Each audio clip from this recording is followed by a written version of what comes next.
Humans are also trying to squeeze out of nature mastery for their fate for the species. And here we might think of the drive of Elon Musk and others who are trying to make humanity a spacefaring race as a safeguard in case we can no longer live on this planet anymore. Now, while optimal health and space travel aren't necessarily bad goals, I'm actually kind of fascinated by both attempts in some ways. But as Christians, we recognize that a better and a fuller hope lies in a healed relationship with God, which can also result in a healed relationship with the world that God created. And for that, we should look not to our own selves or our own efforts, not that effort itself is a bad thing, but ultimately our hope comes from elsewhere. For that, we need to look to Jesus, who has provided us the very hope and help that we needed. If we are willing to see it, we can welcome it into our own lives. God has already offered it to us through Him. We're picking up this story today in John chapter 18. For the last number of weeks, we've looked in John chapters 13 to 17 about a long period of teaching that Jesus gave to His disciples on that last night before He was crucified. And now that teaching section is ended and we're getting into the action of the evening, we might say. Not that there hasn't been action and interaction between Jesus and His disciples, but the plot now begins to move very quickly forward when we get to chapter 18. Jesus has just prayed for His disciples. And it says in chapter 18, verse 1, after Jesus had spoken these words, He went out with His disciples across the Kidron Valley to a place where there was a garden, which He and His disciples entered. I think we have a picture of the Kidron Valley. Yeah. So this is from when I was in Israel a few years ago. This is from, I think, the Garden of Gethsemane or somewhere near it, looking out across the Kidron Valley up to the wall you see at the top is the eastern wall along the Temple Mount in Jerusalem. So the Kidron Valley is just on the eastern side of the Temple Mount, runs along that. Jesus and His disciples would have come down from an area on the left of the picture and come down to, well, assuming the Garden of Gethsemane is more or less where they think it is today, to this area. One of the things that's interesting in this verse is that the way that the Kidron Valley is referred to is the same way that it's referred to in the story of King David, when David left Jerusalem because his son Absalom had rebelled in Jerusalem. He had to leave, and so he crosses the Kidron Valley. On the other side of the Kidron Valley is the Mount of Olives. So the Kidron Valley is the valley that runs between the Mount of Olives and the Temple Mount. And David's leaving Jerusalem through the Kidron Valley. One of the things in that story, one of the features of that story with David, too, is that David was betrayed by one of his counselors, a man named Ahithophel. And there's actually some interesting parallels between the stories of Ahithophel and Judas in the way that the story of Judas is told in the New Testament. So it may be that John wants us to remember this story, that just as David was rebelled against in Jerusalem, so now the Davidic Messiah, Jesus, is experiencing and encountering rebellion against His coming to Jerusalem and is being betrayed just as David was. But John may also be calling to mind another story here as well, and that is the story of the Garden of Eden, the story in the opening chapters of Genesis. And the reason why that seems to be the case is that John says that Jesus and His disciples go to a garden. John will mention a garden more times going forward in the story as well. He mentions it here, and we might think, well, don't all the Gospels talk about the Garden of Gethsemane? And the answer is no. John is the only one who uses the word garden. The phrase Garden of Gethsemane is sort of a mashup because Matthew and Mark refer to Gethsemane, Luke says the Mount of Olives, which is where the Garden of Gethsemane is, and John calls it a garden. The word Gethsemane means olive press, so this was probably an olive grove. And in fact, today in the Garden of Gethsemane, there are olive trees. Actually, I think we have a picture of that. Yeah, this is in the Garden of Gethsemane. There's a big olive tree in the middle. They're kind of gnarled, and you can imagine if it's nighttime and you're coming in with torches and lanterns, it's all kind of interesting shadows being cast. But so it's probably an olive grove, but in John calling it a garden, he probably wants us to remember the story of the Garden of Eden. We get to verses 2 and 3, and it says this: "Now Judas, who betrayed him, also knew the place, because Jesus often met there with his disciples. So Judas brought a detachment of soldiers together with police from the chief priests and the Pharisees, and they came there with lanterns and torches and weapons." We're told that Judas knew the place. He knew it because he'd been there before with Jesus. But perhaps in this mention, there's also an echo of Eden still in play. Because back in chapter 13, you may remember, we're told Satan entered Judas. And so now with Judas entering the garden, perhaps we're to think of that story long ago where Satan entered the garden. A garden where God meets with his people, just as here Jesus meets with his disciples. And now in this garden, a second Adam will be put to the test. Judas' insider knowledge might seem to give him the upper hand, the element of surprise here. And the force that's with him might also seem to give him the power. Not only are there the temple police, so to speak, these were servants of the priestly establishment in Jerusalem who could be used for police action, but also here there's, the word is for a Roman cohort, which could include up to 600 soldiers, although probably in a situation like this there would just be a couple hundred of them, but still a significant force of Roman soldiers who come armed and with torches and lanterns to look for the light of the world. Here we see the world in all its rebellion against representatives of, in effect, Satan, Caesar, and even the high priest. And now, in verse 4, we see Jesus' response. "Then Jesus, knowing all that was to happen to him, came forward and asked them, 'Whom are you looking for?' It was said that Judas knew the place, but notice Jesus knows all that was to happen to him.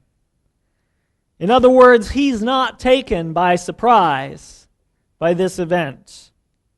And notice that he, and not the arresting force, takes command of the situation. He takes the initiative, pressing them to search their hearts and their motives.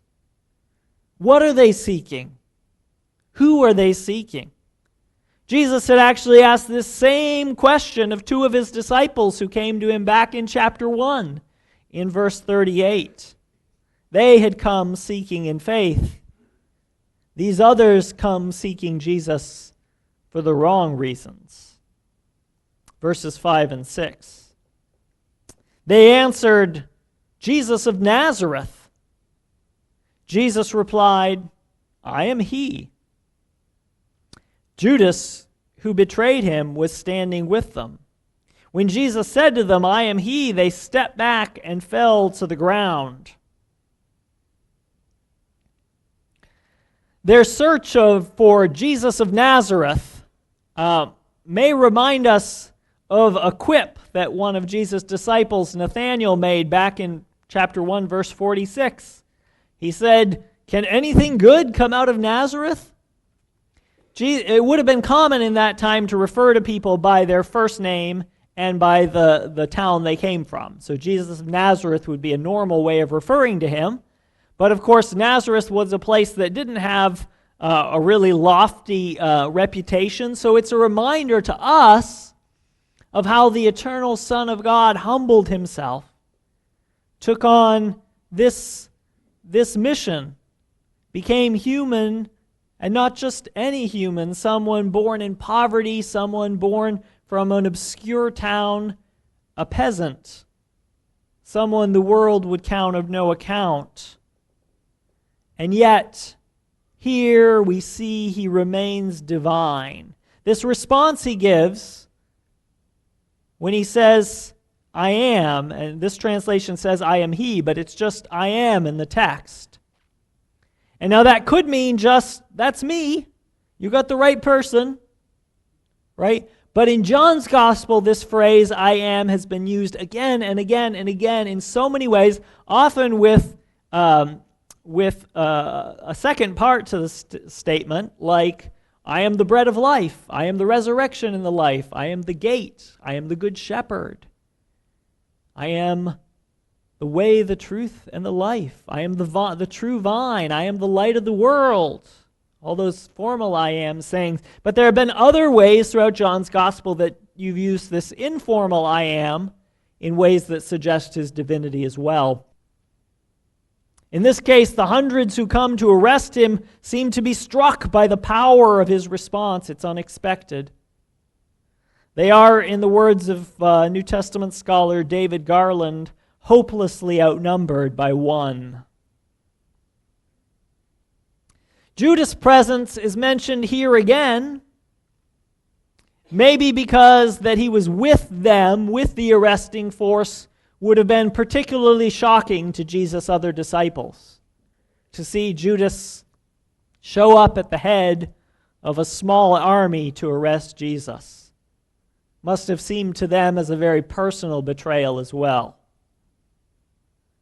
But maybe also we're to understand once again that Judas, into whom Satan had entered, is also one who cannot stand before Jesus. Satan cannot stand before Jesus. In verses 7 to 9 it goes on. It says, again he asked them, whom are you looking for? And they said, Jesus of Nazareth. Jesus answered, I told you that I am he. So if you are looking for me, let these men go. This was to fulfill the word that he had spoken. I did not lose a single one of those whom you gave me. Jesus here continues to command the situation. And you have the same sequence of question and answer, but this time it moves forward. And Jesus surrenders himself in order to rescue his disciples. He gives himself up for them. Both his words and his actions are to protect his disciples, something that he had said in his prayer he had done throughout his ministry. This also, we're told, fulfills his word. That's an interesting way of putting it. To talk about fulfillment in the Gospels is usually to talk about fulfilling one of God's promises in the Old Testament. To use fulfillment language again suggests that Jesus' word is the word of God. Jesus gives himself up to protect his disciples, but one of his disciples seems to think he doesn't need it or has a better idea. You see this in verses 10 and 11, the last part of the passage we'll look at today. Then Simon Peter, who had a sword, drew it, struck the high priest's slave, and cut off his right ear. The slave's name was Malchus. Jesus said to Peter, put your sword back into its sheath. Am I not to drink the cup that the Father has given me? This scene of a disciple cutting off an ear is actually shared in all four Gospels, but John is the only one to mention the names of the people involved. John may have known Malchus personally, as we will see going forward in the story in weeks to come, that John was known to the family of the high priest, so this may have been somebody he actually knew. course, would have known Peter as well. And we might ask, what is Peter trying to do here? Does he really think he can take on an army of hundreds of people by himself? Or is he maybe trying to do for Jesus what Jesus needs to do for him?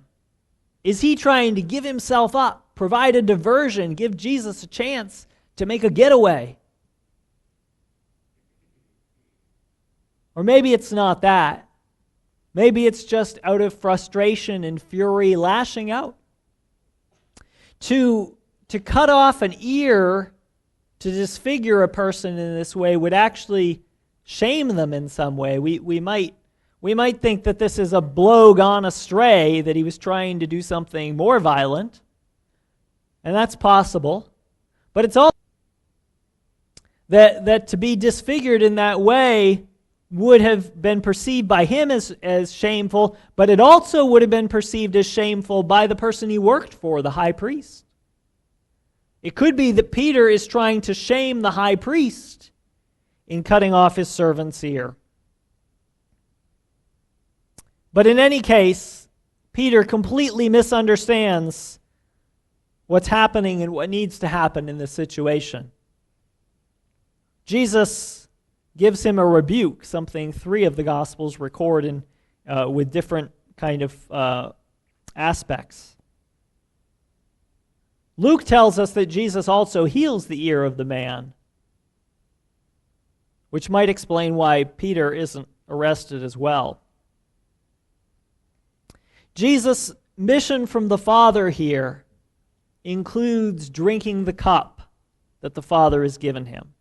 This image of the cup is something we see elsewhere in the Gospels, but also in the Old Testament, in which it's a common symbol for suffering, and sometimes in particular for suffering under God's judgment.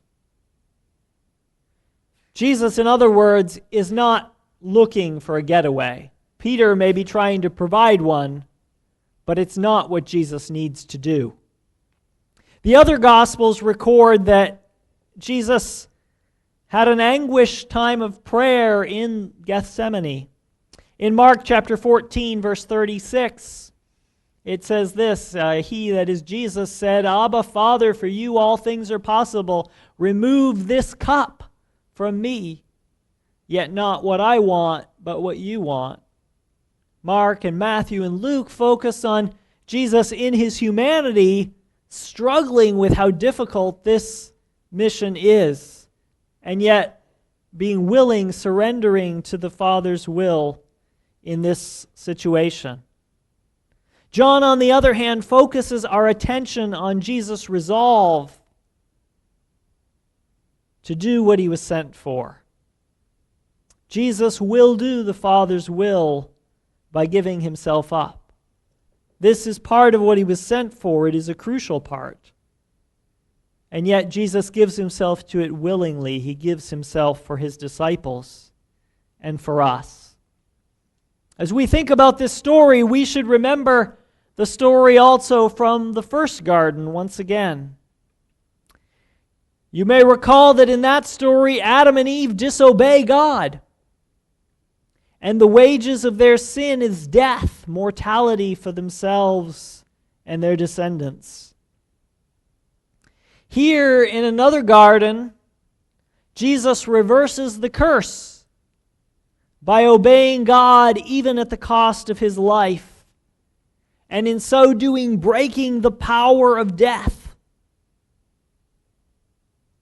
and being raised to new and everlasting life to be shared with all who believe, not an immediate overcoming of mortality for everyone who has faith, but the ultimate rescue from the consequences of death, and one day the renewal of creation itself. Jesus provides new life through his death by willingly going to his death, a new life that will ripple out to the creation itself. This story of Eden will be echoed again in the final chapter of Revelation. In verses 1 and 2 it says, Then the angel showed me the river of the water of life, bright as crystal, flowing out from the throne of God and of the Lamb through the middle of the street of the city. On either side of the river is the tree of life, with its 12 kinds of fruit, producing its fruit each month. And the leaves of the tree are for the healing of the nations. By drawing these themes together, beginning and end, in the centerpiece, the Bible, we're not meant to read the Bible as just sort of an episodic collection of ancient stories and other writings.